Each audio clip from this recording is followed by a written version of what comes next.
Fala minhas amigas, fala meus amigos, tudo jóia? Eu sou Saulo Novaes, um curioso, e sejam todas bem-vindas, sejam todos bem-vindos ao Papo no Auge, um programa focado na troca de ideias, sem censura, sem preconceitos, gerando para você conteúdo muito inteligente, por essas ondas sonoras, sempre um especialista por episódio, muita informação, muito conhecimento sendo gerado de modo a amplificar a voz da ciência, a voz docente, a voz da educação. Eis o nosso propósito, vamos pro auge!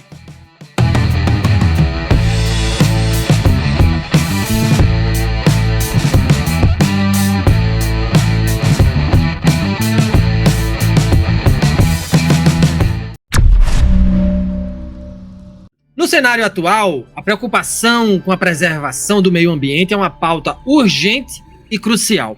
Nesse contexto, as políticas públicas desempenham um papel fundamental na busca por soluções sustentáveis. Neste episódio, vamos explorar a importância das políticas públicas para o meio ambiente, analisando como governos e instituições podem promover a conservação dos recursos naturais, mitigar os impactos ambientais e fomentar a transição para uma economia verde.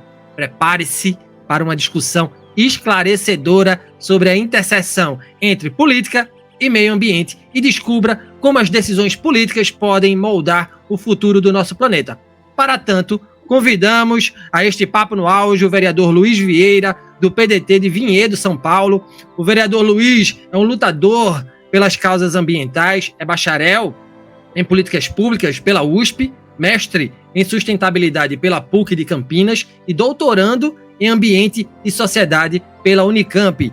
Antes de ser vereador, foi secretário de Meio Ambiente e Urbanismo na Prefeitura Municipal de Vinhedo, em São Paulo. Tenho certeza de que será um grande papo. Vereador Luiz, muito bem-vindo aqui ao Papo no Auge, ao nosso podcast. Satisfação enorme poder aprender com o senhor sobre um tema urgente, que é o meio ambiente. Antes disso, e é uma curiosidade nossa, assim, toda vez que algum convidado, alguma convidada vem aqui, eu pergunto o porquê das escolhas. E com o senhor não vai ser diferente, né?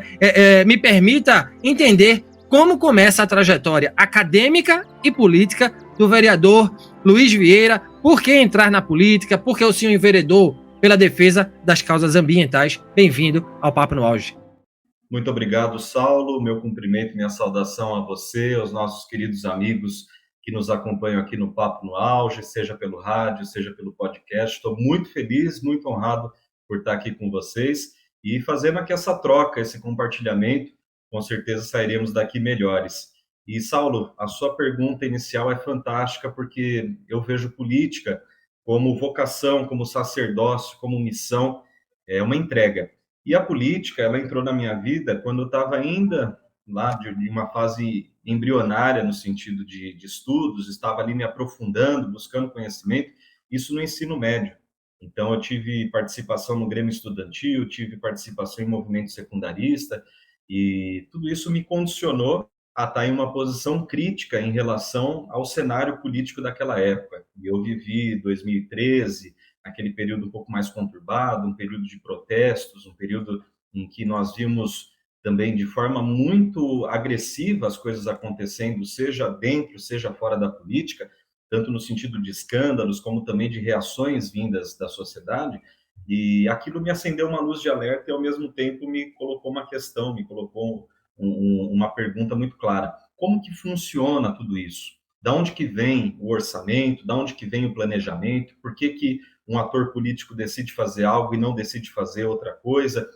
Como que as decisões são tomadas, qual que é o papel da sociedade, qual que é o papel dos políticos, onde que entra o Estado dentro de tudo isso. Então, eu fiquei com essas questões, com essas perguntas pipocando na minha cabeça, e eu falei assim, eu preciso estudar, preciso entender qual que é o sentido de tudo isso e também qual é o meu papel, qual é a minha função dentro desse cenário, nessa conjuntura.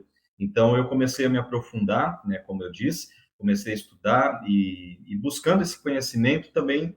Estava naquele período de escolha da graduação, se eu iria para o direito, se eu iria para economia, para ciências sociais, se eu iria para a história, para a geografia. Eu estava com uma gama de disciplinas e de conteúdos na minha cabeça. E o que condicionou tudo isso e me deu um horizonte, me deu uma perspectiva de estudo um pouco mais amplificada foi a gestão de políticas públicas.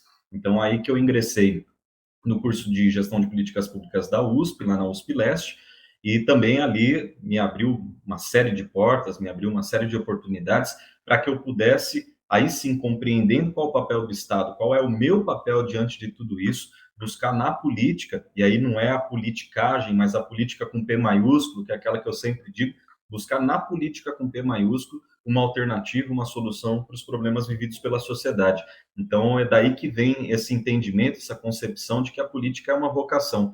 A gente se sente chamado, mas, ao mesmo tempo, a gente também tem que se qualificar e tem que se prontificar para estar com qualidade dentro desse debate e, como eu disse, fazer a diferença, transformar a sociedade, trazer um novo conceito, um novo entendimento de tudo isso, né, de todo esse contexto, e, ao mesmo tempo, pensando, sobretudo, nas pessoas, no cuidado com o meio ambiente, com a nossa casa comum que nos envolve, da qual nós fazemos parte. Então, tudo isso está interligado e eu vejo na política uma resposta, ao mesmo tempo que também vejo o problema, e aí a gente retroalimenta essa conta, né? À medida que temos problemas, temos também alternativas e vamos buscando solucioná-los, fazendo a política com P maiúsculo, que é muito diferente da politicagem que muitas vezes nós vemos na sociedade. Muito legal sua fala inicial, vereador Luiz Vieira. Obrigado por sua presença mais uma vez, reitero. Hoje a gente está discutindo meio ambiente, assim, em grande monta, né?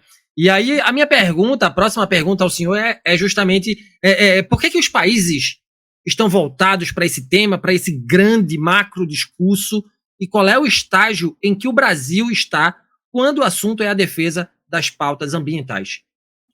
Excelente pergunta, Saulo. Até dando continuidade nessa fala inicial e já trazendo para a resposta da sua pergunta, vejo de duas formas, mas vamos lá, vamos por partes. Depois que eu finalizei o curso de gestão de políticas públicas, eu me aprofundei na pauta ambiental, políticas públicas relacionadas ao meio ambiente, isso no mestrado e agora no doutorado, e, sobretudo, tenho falado muito sobre mudanças climáticas no contexto subnacional, portanto, nos municípios e também nos estados, mas o meu enfoque é nos municípios médios. Eu tenho feito um estudo de caso em um município do interior de São Paulo e também em perspectiva comparada com outras realidades.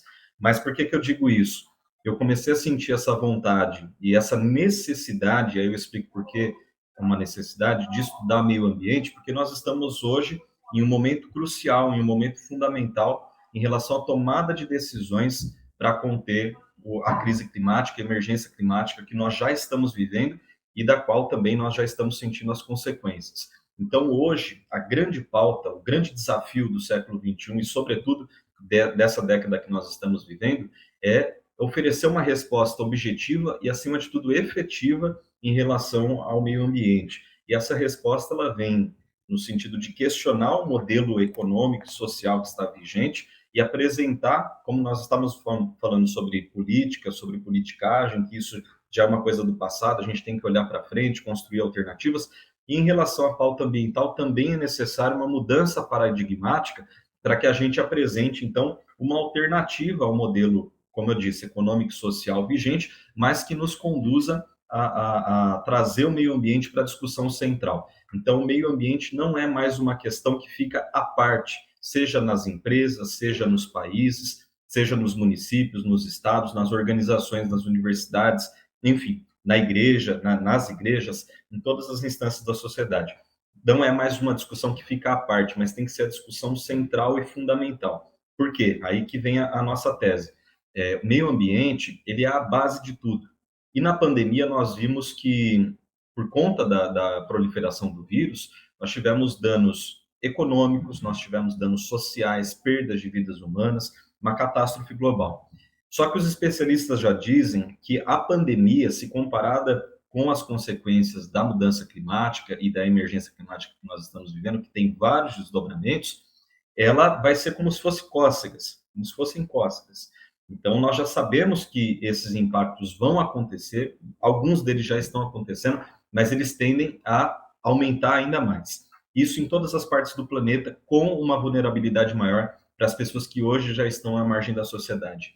Então, nós temos essa situação na nossa frente e os países, muitas vezes, eles são suscitados, eles são impelidos, eles são obrigados a trazerem essa discussão. Porém, hoje, qual que é o grande dilema? E aí, por isso que eu digo, tem, por um lado, a necessidade, a obrigação de cumprir essa agenda ambiental de forma mais efetiva e mais efusiva, e, ao mesmo tempo, nós vemos também que tem um deslocamento do capitalismo para essa vertente ambiental que diz o seguinte: olha, é possível continuar produzindo, é possível continuar crescendo economicamente, e o meio ambiente ele vem como penduricalho. E aí são duas visões diferentes de economia. Temos uma economia que é ecológica, que é essa primeira que eu falei, de perceber a necessidade de colocar o meio ambiente como centro da discussão. Sem meio ambiente não existe sociedade, não existe economia, não existe empresa, não existe nada, porque é o planeta do qual nós fazemos parte e dependemos, né? Às vezes a gente até vê algumas discussões assim, já vi documentários até falando isso, olha, o planeta precisa de você. Eu acho que é o contrário, é a gente que precisa do planeta. Então, esse é o ponto central dessa discussão na economia ecológica. E, por outro lado, nós temos a economia ambiental neoclássica, que é colocar a economia, aliás, o meio ambiente como externalidade da economia. Portanto, a economia continua lá o seu fluxo, continua crescendo, continua produzindo, demandando matéria-prima, gerando resíduo, isso sem se importar com os limites planetários, são os planetary boundaries. Então, essa discussão está muito ativa na universidade de questionar exatamente esse segundo ponto.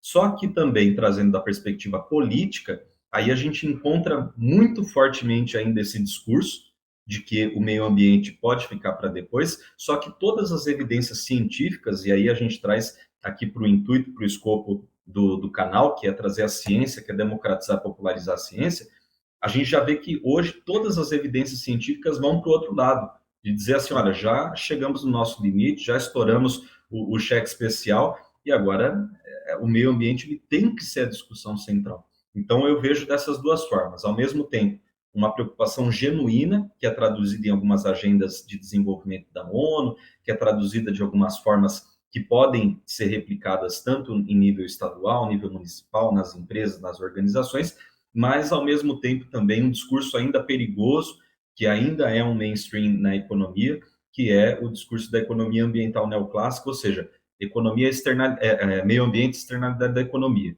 E aí coloca-se a conta invertida, não a ecologia como a economia como subsistema da ecologia, mas o contrário, a ecologia como subsistema da economia. E é aí que mora o perigo, porque a gente sabe, como eu já disse, sem planeta não existe economia. Então a gente tem que inverter esse cálculo. Bacana, uma grande reflexão, vereador. E do ponto de vista da gestão pública, quais são os principais desafios enfrentados na implementação de políticas públicas para o meio ambiente? E por que é tão difícil, por exemplo, cumprir o que prega a Agenda 2030 da ONU, que a gente já sabe que ela não vai ser cumprida em 2030, né, vereador? Pois é, Saulo. Infelizmente, nós sabemos disso e todos os indicadores já mostram isso, sobretudo para o caso brasileiro. O IBGE ainda teve um trabalho brilhante de buscar todos os 17 objetivos, 169 metas e 231 indicadores da Agenda 2030 e traduzir isso para a realidade brasileira. E, ao mesmo tempo que nós temos esse trabalho de tradução, nós também vemos de forma muito evidente que vai ser impossível, se a gente seguir nesse ritmo, cumprir todos os objetivos e as metas da ONU até 2030. Mas vejo também de duas formas. Primeiramente, há um desconhecimento da emergência climática, e os nossos atores políticos, muitas vezes, eles são o reflexo não da sociedade, e aí é um ponto muito importante, porque aí já trazendo para uma análise mais da ciência política. Muitas vezes o representante político que nós temos eleito, ele não é efetivamente o reflexo da sociedade, porque para você ser eleito, muitas vezes é necessário uma estrutura, é necessário, seja uma estrutura partidária, uma estrutura de base, é necessário um financiamento, esse financiamento pode vir de empresas, pode vir de outros atores que muitas vezes não estão comprometidos com a causa pública. Então, a gente vê esse distanciamento um pouco da política, daquilo que é, de fato, o anseio público, o anseio da sociedade, e por isso esse desconhecimento da pauta ambiental, da emergência climática, e a gente pode somar aí racismo ambiental, tantas outras causas, tantos outros aspectos e também desdobramentos e consequências da emergência climática. Então, o debate ele fica um pouco distante daquilo que está sendo tratado nas esferas de governo, e, ao mesmo tempo, nós também vemos que pode até acontecer ali de um ator político conhecer, ter noção, ter ciência do que é tudo isso que está acontecendo. Mas, novamente, por pressões externas, sejam elas do ponto de vista da agropecuária, do ponto de vista empresarial, ou de qualquer outro, um certo negacionismo climático, também ou deixam de debater o assunto, ou colocam entraves, colocam dificuldades para quem quer debater o assunto. Isso se manifesta tanto a nível nacional, Nós vemos agora no Congresso alguns retrocessos em relação a marco temporal, em relação a algumas questões que têm a ver tanto com o meio ambiente como também do ponto de vista social dos povos originários, mas já vimos, por exemplo, a tentativa de desmantelamento do Código Florestal, sabendo que o Código Florestal ele já é um grande consenso nacional que foi estabelecido isso de forma até bastante democrática, com vários partidos envolvidos, seja partidos de direita, partidos de esquerda. Então, ali houve um grande consenso e, ao mesmo tempo, nós vemos que nem esse grande consenso, que à época também já era uma coisa assim, para os ambientalistas, era algo até um pouco danoso, um pouco difícil de aceitar, mas por conta desse arranjo democrático foi aceito. Hoje é um grande instrumento de política ambiental, mas mesmo essa ferramenta, mesmo essa lei, já passou em 2021 por uma tentativa de desmantelamento que hoje está com uma ação direta de inconstitucionalidade, porque é um absurdo, né? Uma coisa terrível que tentaram fazer, por exemplo, de colocar a possibilidade de cada município definir qual que é o tamanho da sua APP. Então, a área de preservação permanente, que é a famosa mata ciliar que a gente aprende na escola, hoje ela é definida quando há no caso de Vinhedo, por exemplo, a gente tem só essa situação, um córrego de 10 metros ou menos de largura, ele tem 30 metros de mata ciliar. E nessa maluquice que colocaram para a votação em 2021 e que foi aprovado pelo Congresso Nacional, o município poderia colocar ali 30 centímetros de mata ciliar, né? A gente usa essa caricatura, mas é para a nossa população entender. Então, isso já está passando por ADIM, né, e é uma segurança, né, para nós, mas para dizer que existem retrocessos acontecendo pelos dois lados, tanto por um desconhecimento, como também por uma pressão externa, que é claramente antiambiental, e tem esses desdobramentos sociais e econômicos que nós estamos vendo, e isso penaliza também quem tem políticas e quem tem projetos que sejam favoráveis ao meio ambiente. Por isso que eu digo, a gente sente a nível federal, mas ao mesmo tempo, nível municipal, a gente também vê um pouco o reflexo disso. Tanto é que eu também tenho enfrentado bastante dificuldade em uma cidade que é marcada pela especulação imobiliária, uma cidade que é marcada pelo soterramento de nascentes, pela destruição de algumas áreas verdes, a troco de construção de loteamentos fechados. Então, Vinhedo tem essa característica, e isso naturalmente se estende para outras cidades do Brasil, mas nós vemos a dificuldade, então, acontecendo em todos os níveis. Falar da pauta ambiental hoje é um grande desafio, apesar de ser um assunto que está em evidência no mundo todo. E eu imagino o quão custoso deve ser a sua luta, hein? Quão custosa deve ser a sua luta. Vereador, o senhor é um ator político importantíssimo em Vinhedo, em São Paulo, no Brasil, frente às causas ambientais. E quem são ou quais são os principais outros atores envolvidos na formulação e implementação de políticas públicas ambientais? Por exemplo, qual é o peso da sociedade civil na participação dessas políticas? Excelente pergunta, Saulo. É fantástica a sua pergunta, porque ela vem exatamente ao encontro disso que a gente já está discutindo. Porque quando a gente fala de Agenda 2030, ou das grandes agendas globais para o desenvolvimento, e aí é que eu faço uma diferenciação que é importante, e considerando também o alto nível do público que está nos ouvindo, é fundamental a gente falar sobre isso. Crescimento é aumentar de tamanho, desenvolvimento é melhorar. Desenvolvimento sustentável, portanto, é melhorar de forma contínua, tendente ao infinito. Crescimento sustentável não existe, porque não tem como crescer tendente ao infinito em um planeta que é finito. Isso em termos de recursos e também em termos de geração de resíduos. Então é impossível crescer de forma sustentável, mas se desenvolver de forma sustentável é possível, porque é sempre possível melhorar. Então, quando eu falo aqui de agendas de desenvolvimento, a gente está falando da Agenda 2030, a gente está falando do Acordo de Paris. Essas são as grandes agendas de desenvolvimento que nós temos hoje a nível global e que vem, sobretudo, da ONU, né, do PNUD. Mas, falando sobre isso, então nós temos essas agendas globais e, ao mesmo tempo, nós também temos uma grande dificuldade na implementação dessas agendas globais quando a gente está falando de casos práticos, de coisas práticas, coisas efetivas, por isso que a gente estava falando até desse descompasso, né? Existem 231 indicadores e, no caso brasileiro, a gente está ali no mato sem cachorro para tentar cumprir pelo menos os mais básicos de saneamento, de acesso à educação e tudo mais. Só que a grande base da Agenda 2030, e isso é tão evidente que está traduzido no ODS 17, que é o ODS sobre parcerias e meios de implementação, e os 5 eixos da Agenda 2030, que antes a gente falava de sustentabilidade no famoso tripé, que era o ambiental, o social e o econômico. Só que se a gente colocar o banquinho de 3 pernas com o mesmo peso para o ambiental, o mesmo peso para o social, o mesmo peso para o econômico, a gente está assumindo que os três têm a mesma importância. Então, a tese que eu advogo é a seguinte: primeiro o ambiental, depois apoiado no ambiental vem o social e só lá em cima o econômico. E ele está ali ainda, né, meio desequilibrado, então ele precisa efetivamente de uma base social muito bem constituída e de um piso ecológico também reforçado. Então, sem isso não existe. Aí a Agenda 2030 ela vem e amplia essas 5 dimensões. Então, além do ambiental, do social e do econômico, que a gente chama de planeta, pessoas e prosperidade, a Agenda 2030 coloca paz, que são as instituições, e parcerias. Então, o quinto eixo da Agenda 2030 são as parcerias e o 17º ODS dos 17 são parcerias e meios de implementação. Então, tudo isso está pautado em parcerias. Se não houver um grande esforço coletivo entre governos, isso em todas as esferas, empresas, organizações da sociedade civil, todas as formas de organização que existem na sociedade, e aí a gente não está falando somente das famosas ONGs, das OCIPs, a gente está falando de toda a sociedade, todo um conjunto que é chamado de sociedade, e isso a nível global é muito complexo e tem várias formas de se manifestar. Mas se não houver esse grande esforço global, com o agir localmente, pensando globalmente, a gente nunca vai conseguir atingir nem metade disso, nem um décimo disso.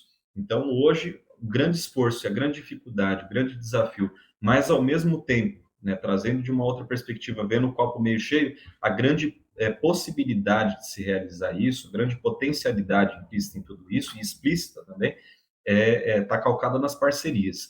Então, se a gente conseguir fazer essa construção, mostrando para a sociedade que ela tem um papel importante, no sentido de cobrar, no sentido de votar corretamente, no sentido de comprar produtos sustentáveis, aí vem o eixo da iniciativa privada, de gastar menos matéria-prima, de exigir menos matéria-prima, de gerar menos resíduo, de ter uma responsabilidade socioambiental aflorada, que não seja greenwashing, a lavagem de verde, mas que seja mesmo efetivamente traduzida em ações, e os governos com uma legislação dura, com o cumprimento dessa legislação, coibindo ações que venham a destruir o meio ambiente, incentivando a sociedade e as empresas também a terem ações sustentáveis. Se não houver esse grande alinhamento entre todos os entes, aí a sociedade está fadada a enfrentar essas consequências de forma mais ativa. Hoje a gente sabe que, mesmo se o mundo parasse, travar todo tipo de poluição, todo tipo de desgaste, ainda vão acontecer consequências das mudanças climáticas. A gente vai sentir isso. Mas, se a gente conseguir ir mitigando, então essas consequências elas vão também sendo mais brandas. Agora, se o ritmo continuar como está hoje, e se essas parcerias não se constituírem de forma a dar resultados práticos, aí a própria humanidade, a vida na Terra como a conhecemos, ela pode estar ameaçada. Vai estar desafio, hein? E o papo aqui de alto nível. Obrigado mais uma vez, nossa senhora. Vamos falar de economia, vereador. Eu sei que também é a sua praia, né? Quais são os benefícios econômicos e sociais de investir em políticas públicas voltadas para a preservação ambiental? Como as políticas públicas podem incentivar a transição para uma economia verde, essas que o senhor falou aí, né? Essa que o senhor falou aí, essas ações verde e sustentável, por exemplo, vereador Luiz Vieira. Perfeito, Saulo. A gente vê que economia e ecologia elas têm a mesma origem, mesmo radical, que é o eco. O eco é o oikos, é a casa. Só que a economia ela vem do cuidado com da administração da casa e a ecologia, o logos, vem do entendimento, da compreensão, do fazer parte dessa casa. Só que em um certo ponto, né, da história da humanidade se distanciaram a ecologia e a economia. Hoje o grande esforço é de canalizar isso de volta e dizer assim, economia e ecologia têm que caminhar juntas. No caso brasileiro, e aí falando de desenvolvimento, porque às vezes a gente coloca assim de uma forma muito abstrata, e aí parece que é algo inalcançável, intangível. Mas vamos falar de casos reais, pé no chão.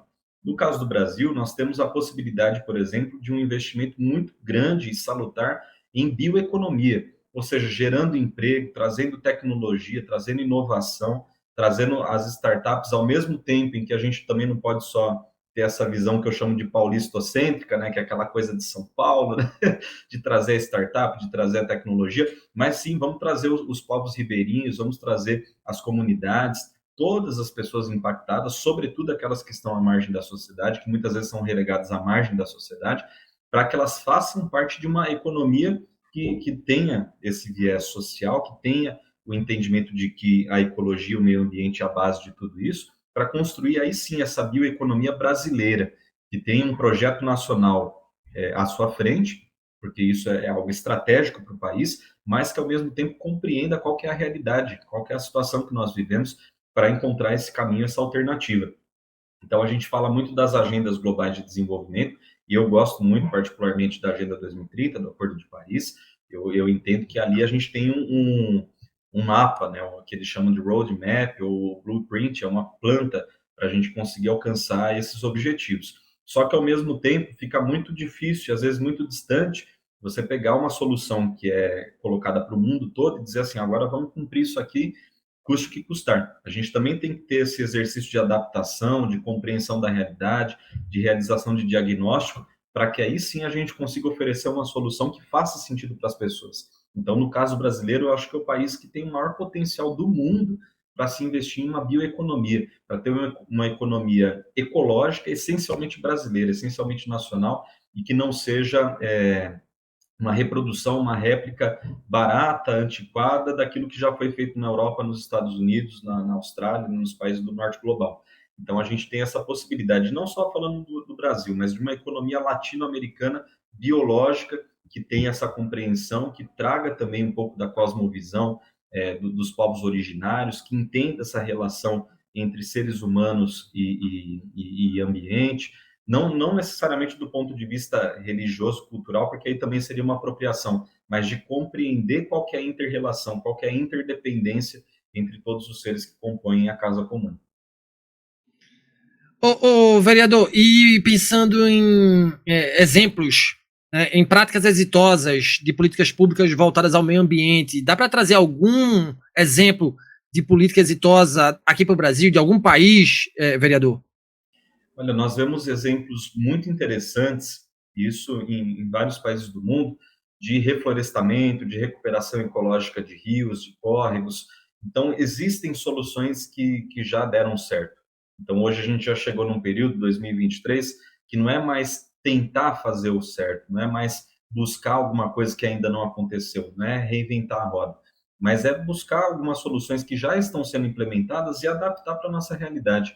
Então, já existem várias iniciativas mundo afora de redução de emissão de carbono, de novas tecnologias para obtenção de energia, de saneamento básico, de democratização também do acesso a serviços básicos, enfim. Agora, o nosso grande desafio é superar as dificuldades políticas, os entraves políticos que são colocados, que muitas vezes são impostos, sobretudo à população mais pobre e mais afastada dos grandes centros, para que a gente consiga, então, construir essa sociedade plenamente desenvolvida, ou seja, com oportunidades para todas as pessoas e, ao mesmo tempo, respeito ao meio ambiente. Agora, de soluções, isso a gente tem aí um grande banco de ideias e de boas práticas, de casos de sucesso no mundo todo. Se a gente buscar na Europa, por exemplo, só para a gente colocar um exemplo muito, muito bobo, muito trivial, mas que eu acho que deixa bem evidente isso. Despoluição do rio Tâmisa, na Inglaterra, nós temos aí um grande, né, vetor de desenvolvimento, que é o rio, e aí ali tem o turismo, ele é navegável, tem todas as questões que são colocadas ali, mas que por conta da poluição, e aí isso sem contar a questão ambiental, né, da ictiofauna e de todos os ecossistemas que dependem do rio.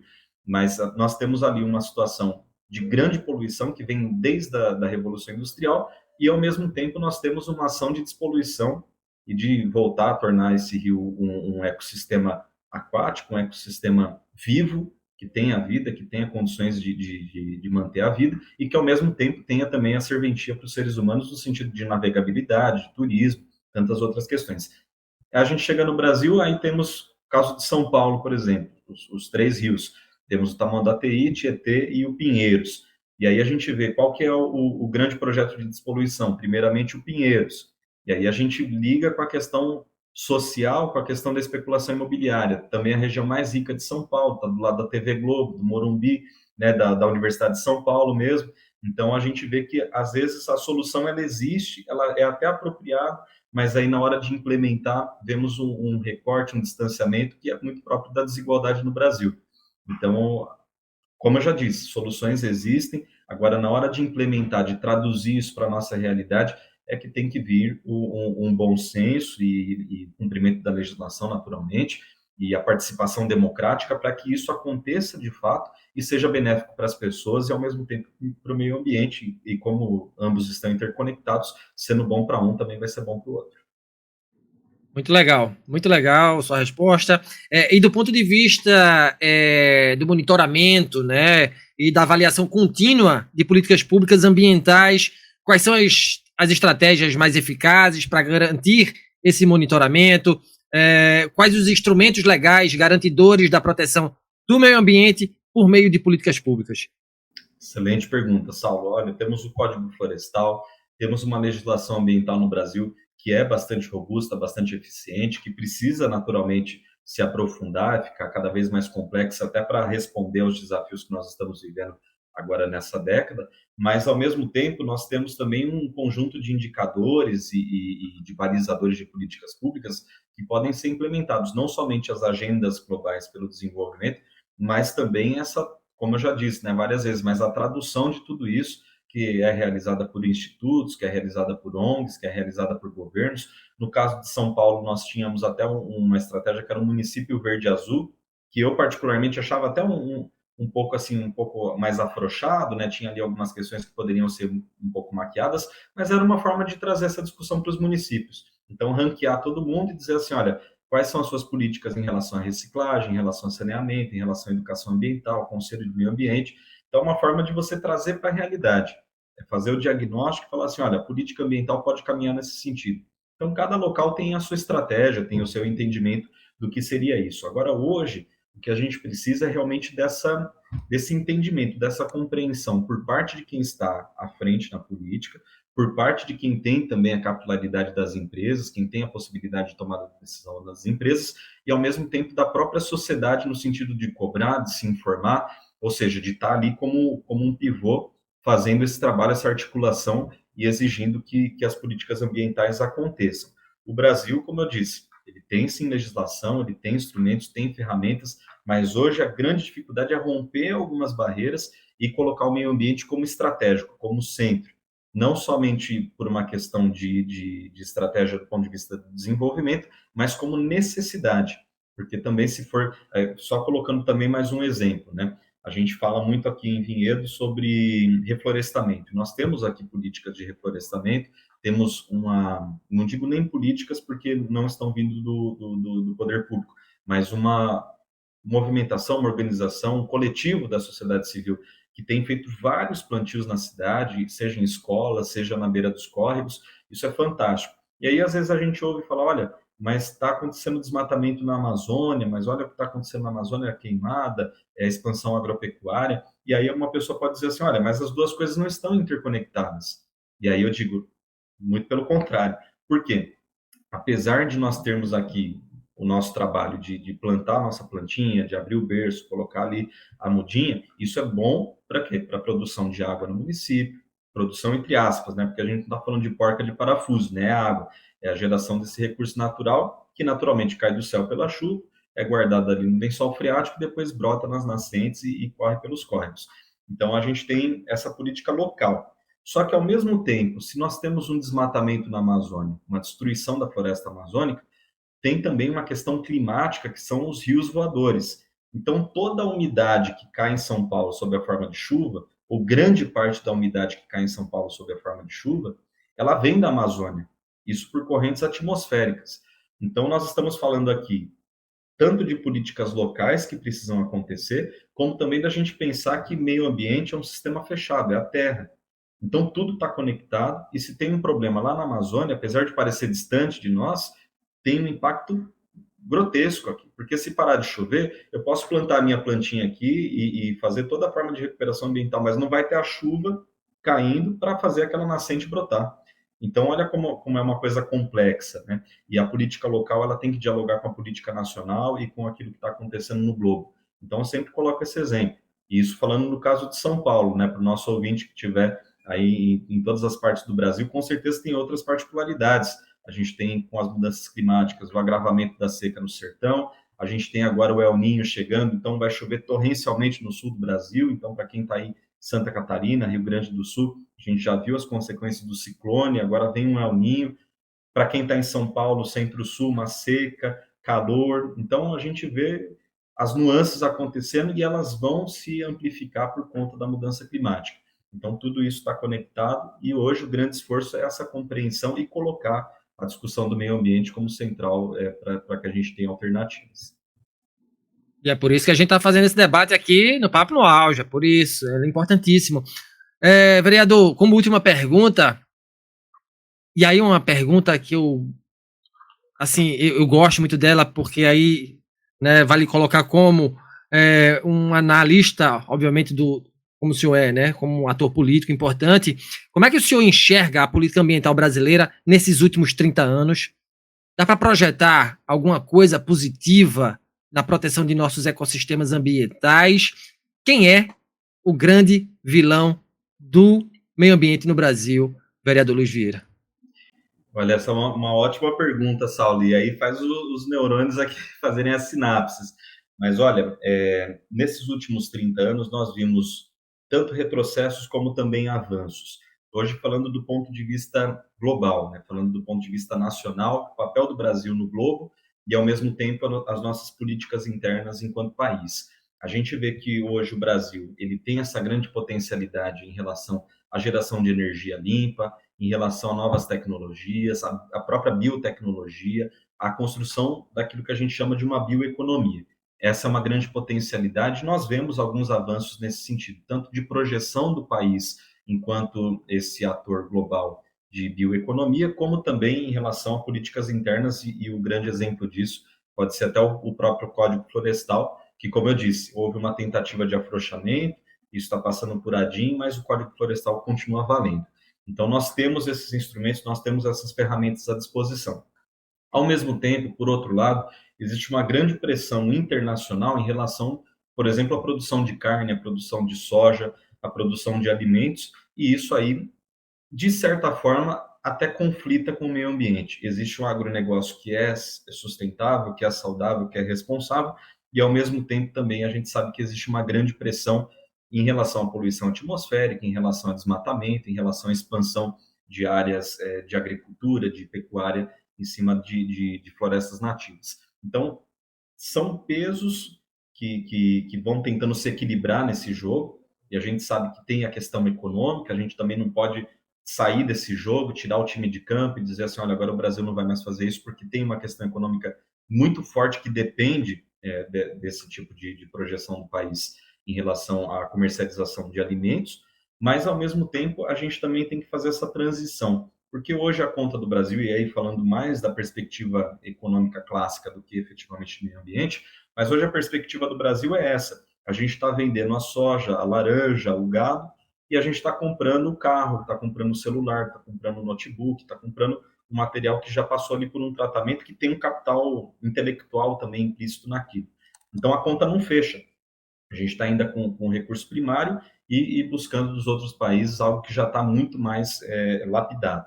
Então, hoje o Brasil ele tem que ter esse projeto nacional, colocando o desenvolvimento do país no cerne da questão e o meio ambiente como a base disso tudo. Ou seja, a gente tem que preservar o que é nosso, preservar os nossos biomas, ter uma política ambiental muito mais robusta, mais coesa, mais objetiva, e que isso permita ao Brasil ter uma posição de destaque, uma posição diferenciada, por exemplo, do que é o crescimento da China, por exemplo, do que é o crescimento dos Estados Unidos, da Índia, que são países ainda dependentes de carvão, dependentes de uma série de questões que têm um impacto ambiental bastante profundo, e apresentar o Brasil como essa alternativa, porque potencialidade temos, território temos, povo temos, inteligência nós temos. Então, hoje, a grande transição, o ponto que precisa ser transformado é esse. Qual que é o modelo de desenvolvimento que o Brasil vai adotar? Isso do ponto de vista de política interna e de projeção externa. Aí você coloca hoje qual que é o grande vilão. São vários vilões, né? A gente pode colocar, do ponto de vista local, a especulação imobiliária, porque isso também vem no sentido, muitas vezes, não de construir algo que seja efetivamente sustentável, mas simplesmente uma política de curto prazo, uma política que enriquece pouquíssimos, né? Somente uma casta que já é hoje muito poderosa em termos financeiros, em termos políticos, Do ponto de vista nacional, nós temos uma bancada ruralista também muito forte, muito presente no parlamento. Então, a gente vê que muitas vezes a discussão que é travada não é necessariamente essa discussão da sustentabilidade, às vezes até travestida de sustentabilidade, mas não é efetivamente, seja na sua forma, seja no discurso. Então, nós temos vários atores que muitas vezes até apresentam alternativas, até apresentam algumas soluções, mas a gente tem que ter esse projeto nacional que nos direcione, que nos balize, para a gente dizer, olha, isso é do interesse nacional, isso não é do interesse nacional. Isso é bom para o meio ambiente, para as pessoas, para o desenvolvimento do país, isso não é bom para as pessoas, para o meio ambiente, para o desenvolvimento do país. Então, posso colocar dessa forma. Não sei se eu acabei escapando da pergunta, mas porque é uma forma também da gente compreender a realidade, ver que é um cenário muito complexo, é um cenário diverso, mas que, ao mesmo tempo, a gente não pode perder a esperança. Apesar de tudo isso que está acontecendo, existe, sim, um caminho virtuoso à nossa frente. Não percamos, jamais, a esperança. E chegamos ao fim deste ecológico Papo no Auge de hoje. Eu conversei com Luiz Vieira, vereador do PDT pela cidade de Vinhedo, São Paulo, doutorando no programa de pós-graduação em Ambiente e Sociedade da Unicamp. Um baita aprendizado. Vereador Luiz, muito feliz estou por recebê-lo aqui em nosso podcast. Para fecharmos, duas perguntinhas. Né? Primeiro, como é que o senhor está dando conta do doutorado e do cargo legislativo? Essa é a primeira pergunta. E quais são os projetos encampados pelo senhor junto à Casa Legislativa Municipal em Vinhedo, pelo que o senhor luta atualmente, né? E mais uma vez, gratidão. Perfeito, Saulo. Se eu digo que o grande desafio do século XXI para o mundo é a emergência climática, o grande desafio para o Luiz Vieira tem sido fazer essa conciliação entre doutorado e casa de leis. Olha, não tem sido fácil, viu? Mas, ao mesmo tempo, são coisas que se complementam. E eu tenho feito muito esse exercício, seja de trazer um pouco da discussão acadêmica para a política e, ao mesmo tempo, de mostrar um pouco da realidade política no âmbito acadêmico. Então, para mim, tem feito muito sentido, apesar da dificuldade, do desafio, mas, ao mesmo tempo, também é uma forma da gente balizar o discurso e aperfeiçoar o discurso e, ao mesmo tempo, a prática. Então, a academia, muitas vezes, ela fica insulada, ela fica um pouco distante daquilo que é a discussão efetiva da sociedade. E, às vezes, a gente ouve assim, olha, mas tem a solução, só que aí chega ali na discussão no plenário, chega no parecer, então a gente vê que as coisas não são assim tão simples, não são tão evidentes. Na ciência, é aquilo, tem uma resposta muito objetiva, mas no âmbito político, a gente vê os entraves acontecendo e aí todos os desdobramentos que são muito próprios desse âmbito. E, ao mesmo tempo, quando a gente leva um pouco do discurso acadêmico, daquilo que é o ideal, daquilo que é o mundo que nós desejamos, dos objetivos e de todas as formas também de fazer ciência, mostrar com evidências que a gente tem um caminho a seguir e que é necessário seguir por esse caminho, também a política se favorece, porque aí a gente eleva a régua, a gente eleva a qualidade do discurso e garante que, pelo menos, a nossa parte nós façamos. E apresentemos soluções, e aí já trazendo para a segunda parte da resposta, que a gente consiga traduzir tudo isso em bons projetos, em iniciativas, em orçamento, e aí também o grande lapso que às vezes existe é a existência de bons projetos, de boas ideias, e a ausência de orçamento, isso falando em âmbito local. Então, que a gente consiga fazer essa ponte entre academia e política, trazendo a sociedade, trazendo a população para jogar junto, todos os demais atores da sociedade, mas em relação a projetos, né, em relação à efetividade de tudo isso, tenho advogado muito para que mitigação e adaptação às mudanças climáticas entrem no orçamento do ano que vem. Temos projetos que vão desde o mais simples até o mais complexo. Posso citar aqui desde a imunidade ao corte de um exemplar arbóreo, de um jequitibá que nós temos aqui na cidade, para impedir que ele seja cortado, isso por lei, e está garantido pelo Código Florestal que a gente pode legislar sobre isso, então já tivemos parecer pela constitucionalidade e legalidade, até grandes projetos de recomposição de córregos, projetos em linha com as melhores práticas internacionais, com o Reconecta RMC, Vinhedo está no contexto metropolitano daqui da região metropolitana de Campinas, então a gente tem um projeto também macro, tenho participado do Parlamento Metropolitano, então são várias discussões, a gente tem que ir desde o micro até o macro, mas tudo isso fazendo esse debate honesto, sincero, transparente com a sociedade e mostrando que esse é o caminho que a gente tem que seguir se a gente quiser a manutenção da vida na Terra e se a gente quiser qualidade de vida para todas as pessoas e todas as formas de vida. Então essa é a minha visão que é uma visão política, uma visão social, econômica, religiosa, que eu tenho trazido isso por meio do mandato. Sensacional, sensacional. Agradeço mais uma vez a sua presença aqui.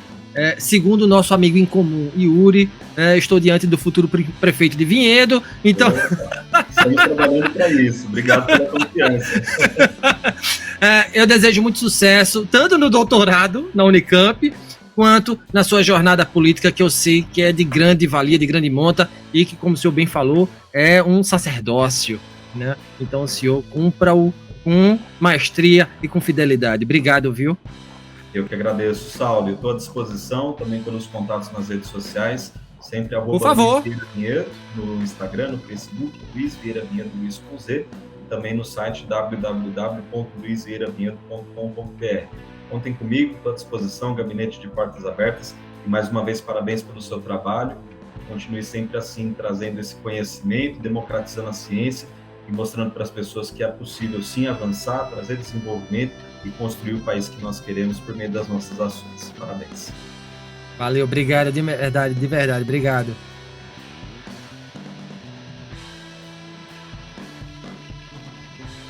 E se você gostou desse conteúdo, não esqueça de avaliar o podcast Papo no Auge nos agregadores de áudio, nos siga nas mídias sociais, no Instagram, @Papo no Auge, no LinkedIn, Saulo Novaes. Compartilhe nosso programa em sua rede de amigos, assim você ajuda a ampliar a inteligência coletiva. Estamos integralmente nos tocadores de podcast e no YouTube. Um grande abraço a todas e a todos e até o próximo programa. Valeu!